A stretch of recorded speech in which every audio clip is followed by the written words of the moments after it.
everyone, and welcome back to another EU4 video. Today, we're going to be doing a guide for the nation of Savoy in EU4 1.34. And before this video begins, I would just like to say, do leave a like on the channel and subscribe as it helps out immensely. And now, let's jump into Savoy. The nation of Savoy is a nation located in the northwestern mountains of Italy. Savoy is in a very unique position. You're actually at a crossroads between France, the German parts of the HRE, and Italy. However, being at the crossroads of these various regions actually puts Savoy in a very unique position, as you have multiple avenues of expansion into France and into Switzerland. Not only that, but the Savoyard mission tree actually allows you to do just that, to expand into these various regions of France and into Switzerland. As Savoy, you can not only form Italy, you can also form a second tag called Sardinia-Piedmont. Coupled with their custom mission tree and their pretty good national ideas, Savoy is not only one of the most popular nations in Italy to form Italy with, it's also quite a popular nation to form the Roman Empire with. And the first thing you want to do as Savoy is go into your states and do your state setup. For the clergy, we're going to give out religious diplomats. And we're not going to give out Clerical Advisory Council until we stab up to stab 1 because of the extra stab costs. For the nobility, we're going to give out Supremacy over the Crown and Primacy of the Nobility. For the burghers, we're going to give out Private Trade Fleets, Patronage of the Arts, Land of Commerce, and we're not going to give out Commercial Advisory Board, as I stated before not before we stab up to stab 1. And indebted to the burghers. And don't forget to summon the die and see which agenda best suits you. I'm going to pick this one right here and seize land. The next thing you want to do as Savoy is go and look at your advisors. We're not making too much money. However, just turn down army maintenance and you should be able to afford all level 1 advisors, especially after we give out the estate privileges for the advisor discounts after we step up to stab 1. So for a Diplo advisor, make sure you hire a Diplo rep or an improved relations guy. If you have a Diplo rep guy, prioritize the Diplo rep advisor over the improved relations or any other advisor that you get, as this will help us get allies with various people. For your mill advisor, ideally you want either a morale advisor or a discipline. I have a morale guy, so I'm going to go ahead and take him. For your admin advisor, it's really up to you. Either an inflation or tax guy is good. I'm going to go ahead and take this inflation guy. And for your starting allies as Savoy, go ahead and see who you can ally. As an Italian nation, we usually have the ability to actually ally both France and Austria. However, in my game, France is actually hostile towards me since they want my provinces. If this happens in your game, don't worry, you can go ahead and restart if you want, but the French alliance is not necessary. However, the alliance that you do want to prioritize above all others is that with Austria, who is also the Emperor of the HRE, as Austria will help you out with your wars in Italy, and you will want to ideally stay in the Holy Roman Empire, so you'll need to ally Austria. After a day has passed, the next person that you want to ally is someone here in Italy, ideally someone who will help you out with your wars. You can ally really any of these people, just make sure that they're not rival to Austria. As you can see here, Milan would ally me, but they're allied to Austria, so you don't want to do that. Venice would also ally me, so you can potentially get Venice as an ally. For me, I'm going to actually pick the Pope, as I want to stay friendly with the Pope, and I don't want them to excommunicate me. So if you can, go ahead and ally the Pope. For your starting rivals as Savoy, the people that you want to rival are ideally people that have rivaled you, so in my case it's the Teutons for some reason, Burgundy, and Provence. So just see who has rivaled you. Make sure you don't rival anyone who potentially might be friendly with Austria, as you don't want to jeopardize that relationship. So I'm going to go ahead and rival Burgundy, Provence, and someone else here, let's say Milan. As Savoy, you actually start out in a very unique position where you can form two nations similar to Naples. You can not only form the Italian nation, of course, you can also form Sardinia-Piedmont once you acquire these provinces here. For your third ally, ideally you would want someone who will help you out against Aragon, as what we're going to be doing is taking these Aragonese provinces here in the Mediterranean. So see who is rival to Aragon.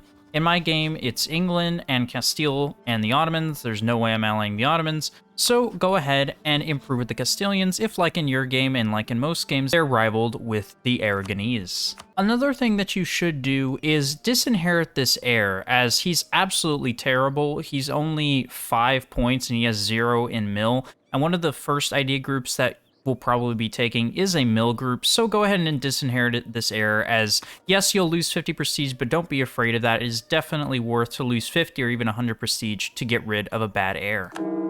And don't forget, after sabbing up to Sab 1, make sure you give out those advisor discount privileges. So in my case, I'm going to give out aristocratic counselors for the nobility, commercial advisory board for the burghers, and clerical advisory council for the clergy. The next thing you want to do is look at your ships here, build up a couple of light ships, as many as you can with sailors, and send your current light ships, in this case it's only one, to protect trade in Genoa. After you get your allies, in my case I'm still trying to ally the Castilians, but after you ally Austria and someone else, ideally the Pope, go ahead and send your available diplomat to start spying on Saluzzo. They're going to be our first target. And as you can see here, I actually got a new heir, a much better heir, giving you 4 military points. So don't be afraid, if you are a newer player, don't be afraid to disinherit the starting heir as Savoy. It's definitely worth it to get much better mana generation like I have here. For your army, see what your force limit is. If you don't have enough manpower, you don't feel like spending your manpower, you can also go ahead and hire the Free Company. And by this point, your alliance network should look a little something like this. Be allied to Austria and someone in Italy, ideally the Pope, and be allied to someone who's rival to Aragon, whether that's France or Castile. In my case, I chose Castile. Once you do this and get your allies to like you a little bit more, you can actually complete this mission here called Strength in Numbers. As Savoy, you might get this event here called the Anti-Pope of Felix V. It's basically a historical event, and you have two options here. You can do Justice for Pope Felix V, which basically gives you morale of armies, but the Pope and, in my game, my ally will hate you and excommunicate you. And for the second one, you just lose some legitimacy, but then the Pope likes you. I recommend taking the second one. This morale of armies is nice, but it is not worth it being excommunicated by the Pope. Don't let the Pope excommunicate you, so take the second option. Some time should have passed, and you should have been using this time to spy on Saluzzo and fabricate a claim on this province. I have done that here. So by this time, go ahead and start your first war, which is going to be Saluzzo. Saluzzo is normally not allied to anyone big. Sometimes they'll ally someone here in Italy, but usually it's not someone too big. In my game, they actually allied Provence, and I'll show you what to do for the Provençal peace deal once we get there. So go ahead and attack Saluzzo for your first war. If, like in my game, Saluzzo is allied to Provence, make sure you just white peace Provence. And the reason I'm even showing this peace deal is because Provence is going to be our second target. So you want as short of a truce as possible, so just white peace them. And for the peace deal with Saluzzo, of course, you're just going to go ahead and full annex them. It shouldn't be too much aggressive expansion. And after taking Saluzzo and full annexing them, you need to start preparing for your next war against Provence. And after taking Saluzzo, you need to chill and bring your army maintenance down, but also start preparing for your second war against Provence. So go ahead and send a diplomat to build a spy network and fabricate some claims. Now, in your game, Provence might be allied with the French still. In my game, they broke their alliance really early. My guess is that the French called them into this English war here, and the Provençals declined for whatever reason, so they lost their alliance with France. If by this point in your game, they are still allied with the French, which is pretty likely, don't worry, you can attack them in other ways. They're usually allied to someone that you'll have a CB on here, whether that's Saluzzo or someone else here. So if that's the case, either break their alliance with France in a peace deal if they're allied to someone small here, which they usually are, or just wait until they inevitably lose their alliance with the French, as usually happens. So by this point in the game, you are going to get this event called Geneva requests an alliance with the Swiss cities. Basically, Geneva wants to join Switzerland, so you have two options here. You can do, let this slide for now, you basically give everything up here to Geneva and it makes them a march, so that means you can't annex them. Or you can do forbid the alliance and bring Emmanuel's head. I recommend selecting this second option. Don't be afraid with the liberty desire or this opinion. You really just need to improve with them and then you'll be able to annex them. This will basically give up half of your country to Geneva, so don't do the first one, do the second one. Something that happens quite frequently is Provence getting excommunicated by the Pope. So if this happens in your game, what you want to do is go ahead and immediately attack Savoy, as you will get the CB here for excommunicated ruler. Unfortunately, I can't do that because I still have a truce here with Provence after the Saluzzo War. However, if in your game you don't have a truce with Provence and they're not allied to the French and they get excommunicated, go ahead and pounce on them, as this is an excellent opportunity. If, like me, you have a truce with Provence until quite a while, your second war, if you're getting bored and you want to expand, can actually be against Switzerland. So if you're not able to attack Provence by this point in your game, like I'm not, since they were allied with Saluzzo, go ahead and start spying on Switzerland. They're going to be our next target if we can't attack Provence. And by this point in the game, the Renaissance should have spawned. If you get lucky, the Renaissance might spawn in your capital. Unfortunately, I did not get lucky, and it spawned in Ferrara. Now, something special that I want you to do, or rather not do, is don't dev your capital, Chambéry, up to 30 dev. I normally recommend in Italy for you to just dev your capital up to 30 dev so you can tick off the age objective here called Own a Large City. The reason we don't want to do that is because in our mission tree, we're actually going to change capitals, and you don't want to be deving up a mountain province, as it's absolutely terrible and insanely expensive. So don't dev your capital up to 30 dev, just wait and get the Renaissance naturally. So for your second war as Savoy, you can either attack Provence or Switzerland. In my game, Provence actually just got annexed by France, so I can't do that because they don't exist anymore. France declared with the excommunication CB and completely destroyed them. So Provence got full annex, so I can't fight them. So I'm going to fight Switzerland. If you can fight Provence for your second war, make sure you do that. However, in my case, I can't. So if you can't fight Provence for whatever reason, maybe they're still allied to the French, maybe they don't exist, like in my game, then fight Switzerland for your second war. If you are fighting Switzerland for your second war, or at any point, this is the peace seal that you should take. Just take these two provinces here. Take Fribourg and Bern. You are able to take more, as you can see here. However, you will incur an absolutely massive coalition, so it's not worth using up this aggressive expansion that we could be using to fight people in Italy on Swiss provinces. So just take these two provinces here, Freiburg and Bern, all of their money and war reps.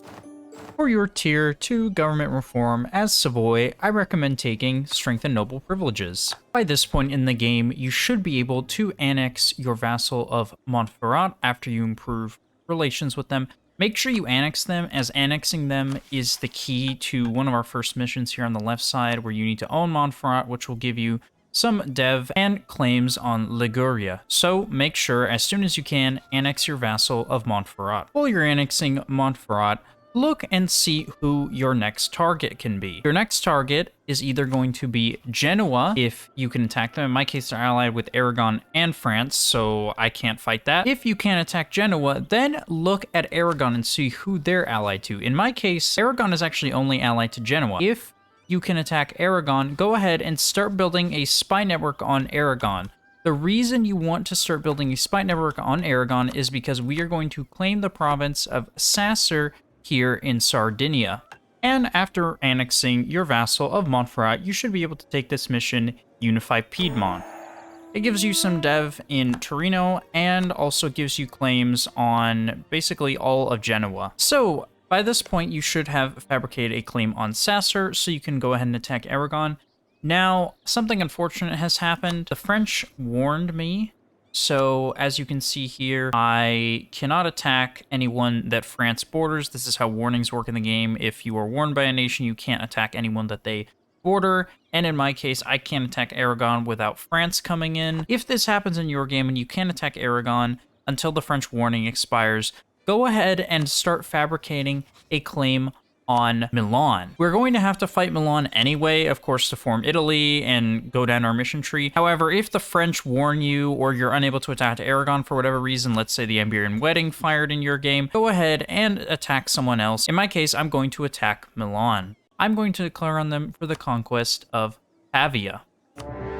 Whether you're fighting Milan now or later, this is the peace deals you should take. Take these two provinces here, Novara and Pavia. Take all of their money and take war reps.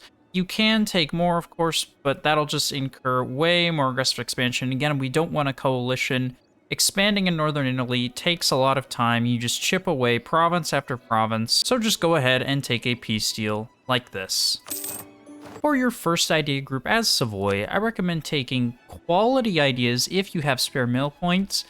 However, if you have spare Diplo points, then you should take trade ideas. So either quality or trade ideas. The reason we want to take either quality or trade ideas is because we want to take that policy there at the bottom called the Cloth Quality Edict, which gives plus 20% trade efficiency. Now, you could also take quantity for that extra goods produced. That's quite a common pair to take in Italy. However, I recommend taking quality. The reason you want to take quality is because in your Savoy game, you're going to be fighting a lot of very powerful nations very early. So you're going to be fighting France, potentially even Castile, since they usually fall under PU under Aragon. You want to take these provinces. So in order to buff up your army, you should take quality ideas.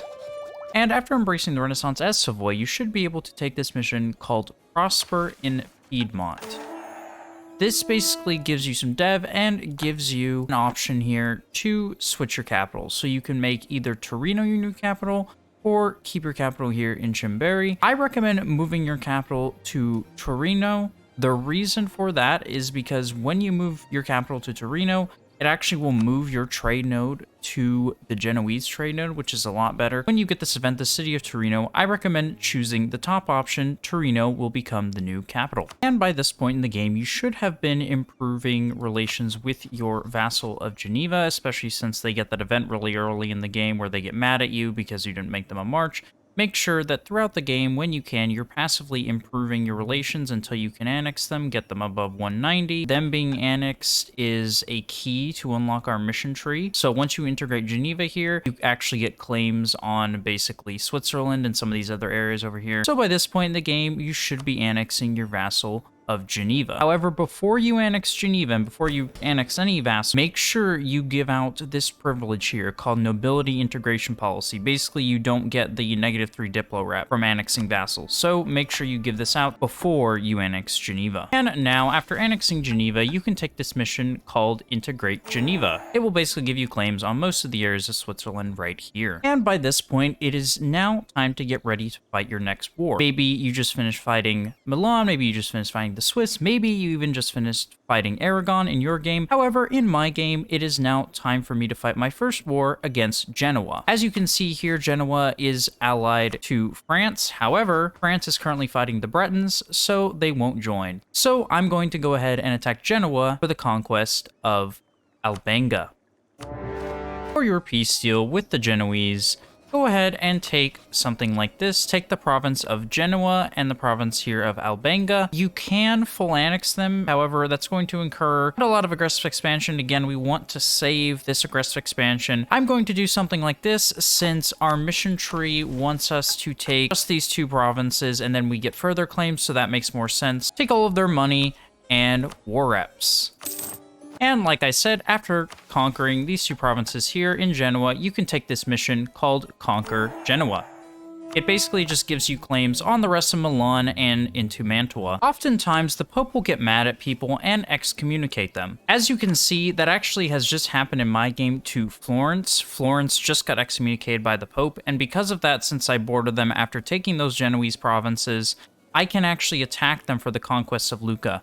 So in your game, and really in any game, as a good EU4 player, you should always be looking out for opportunities such as this. Yes, it might not be on your mission tree. However, when the Pope excommunicates someone and you can't attack them, it's 50% aggressive expansion. And remember, we are going to be trying to unify Italy, so we need to take these provinces anyway. So always be looking out for opportunities such as this and take them, like I'm about to do. If you have Diplo points to develop trade goods, always go and develop the high-value trade goods, so stuff like cloth and iron and paper if you can. If Florence happens to get excommunicated in your game, just take the one province that you have a claim on from the excommunication CB. You don't want to take more, as that'll incur even more aggressive expansion, and you don't have any claims on this, so just take the one province that you have a claim on from the excommunication CB. And after that Genoese war, or in my case Genoese and Florentine war, it's time to chill for a couple of years. By this point in the game, you have accrued quite a bit of aggressive expansion with both people in Italy and with people within the HRE, so it's time to chill for a couple of years, start building up some buildings, build some production buildings and high-value trade goods like I am here, build some churches that might give you some good money like this one here, and build some manpower buildings and especially trade buildings. For your Tier 3 government reform as Savoy, you can honestly take any one of these. Really the only one that's considered mid is this one here, Representatives of the Crown, just for the vassals and marches thing, doesn't really apply to you. However, in my game, I'm going to take Expanded Royal Court. And after chilling for a year or two, it's time to fight your next war. Now here's the thing. You have two expansion routes as Savoy. You can either expand into Switzerland or into Milan. Now, depending on where you expand depends on what your goals are. If your goal is to unite Italy and form it as Savoy, then I recommend that you really don't need to focus too much on Switzerland, as this land is really not necessary. And keep in mind, we are still in the HRE, of course. However, at some point, we are going to have to leave since we'll get too big to be in the HRE. So it's really up to you whether you want to expand into Switzerland and continue along those claims, or if you want to just focus on the Italian claims. Both of those are viable strategies. However, since it's much more likely that you will be playing Savoy to form Italy, I'm going to go ahead and attack Milan for my next war, seeing as that's what most people are going to do. And if you fought Milan for your next war like I did, go ahead and take a peace deal like this. Take Cremona and take Como. Again, you do have claims on all of these three provinces here. You can take all three. However, that would incur a massive coalition, so you can't take that. So just take these two provinces here. This is how wars go in northern Italy. You just chip away very slowly, province by province. Take these two provinces here, take all of their money, and war reps.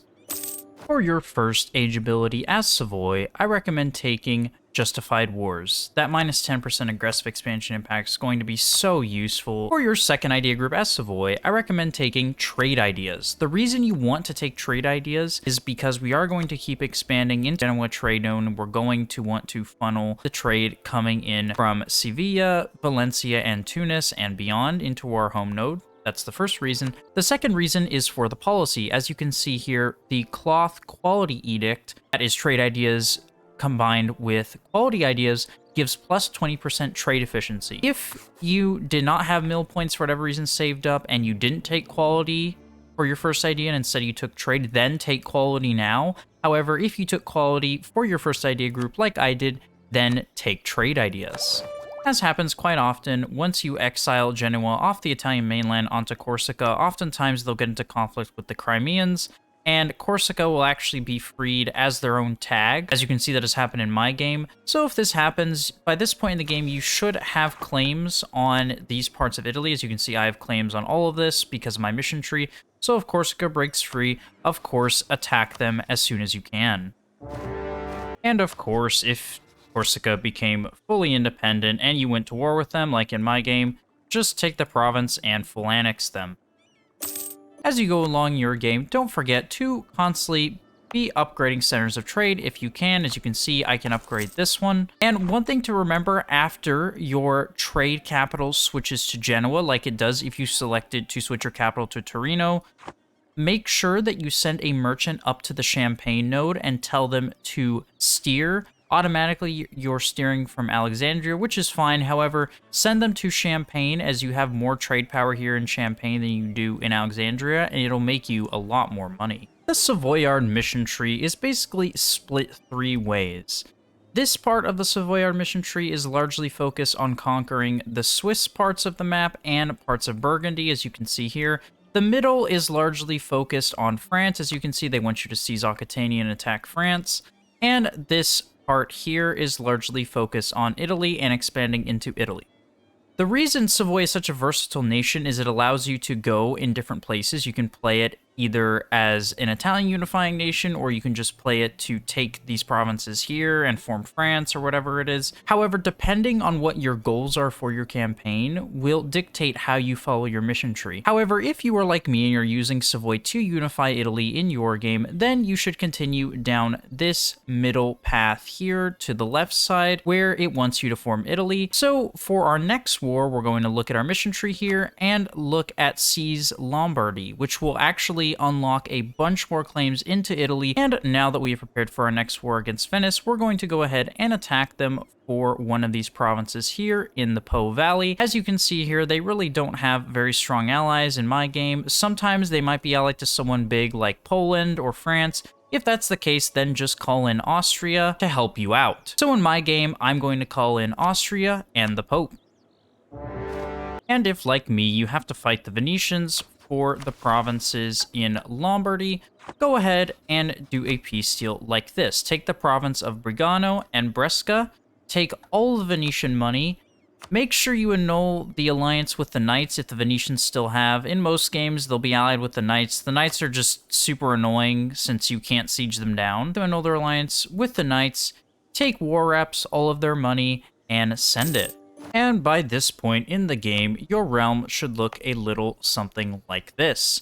You should have conquered into Switzerland and annexed all of your vassals, and conquered most of Milan, if not all of them, but be careful of that aggressive expansion, and fought the Venetians, and ideally you should have fought the Aragonese and had the island of Sardinia by now. However, of course, in my game, I wasn't able to, since Aragon fell under a PU under Castile very early in the game. You will be making, by this point in the game, tons of money. As you can see, you're making 13 ducats on the plus. That is with full army maintenance, and even without war reparation, we'd still be making a lot of money because of all of that trade income, as you can see, from trade ideas. And for our first two idea groups, we took quality and trade. For your third idea group, I recommend taking economic ideas, as that will allow you to buff up your nation even more financially and build even more buildings at an even cheaper price, and for that extra production efficiency, as Savoy actually has quite a few high-value trade goods. You can see we're expanding into a lot of provinces that are producing cloth, so that extra 10% production efficiency from economic will be very helpful.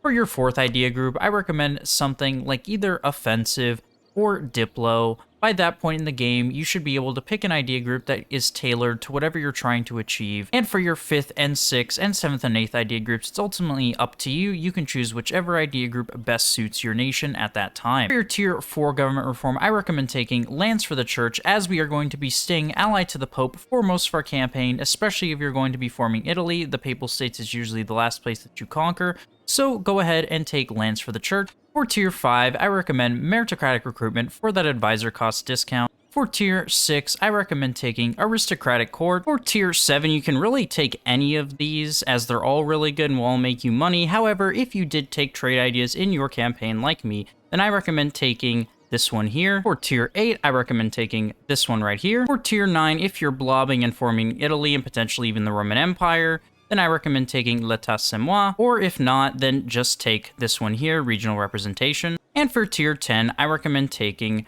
right to petition. You will have a very fun campaign as Savoy if you follow this guide. Savoy is quite a fun nation. It's one of those nations in Italy that people always forget about. They're more distracted by Naples or Venice or Florence or Milan. As Savoy, you can actually form two nations. You can not only form Italy, but you can also form Sardinia-Piedmont, which has their own unique traditions and ambitions and their own mission tree. This has been a guide for the nation of Savoy in EU4 1.34. Let me know down below in the comments what other nation you'd like to see me do a guide on. And don't forget to like the video and subscribe to the channel, as it helps out immensely, and I will see you next time for another EU4 video.